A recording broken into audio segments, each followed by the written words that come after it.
In today's video, I'm gonna be walking through how to change your video aspect ratio in iPhone.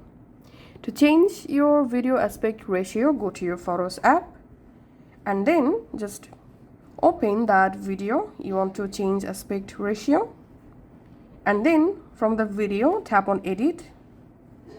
In here you have to tap on crop, and from crop tap on this tap on this icon, and here you get your aspect ratio. You can select vertical, and if you select vertical, then here you get bunch of different aspect ratio.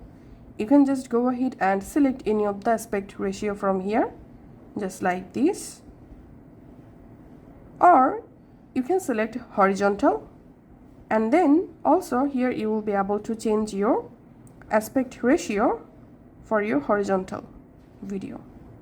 Once you're happy with your ratio, just tap on done, and that's how you can actually change our video aspect ratio. Thanks for watching.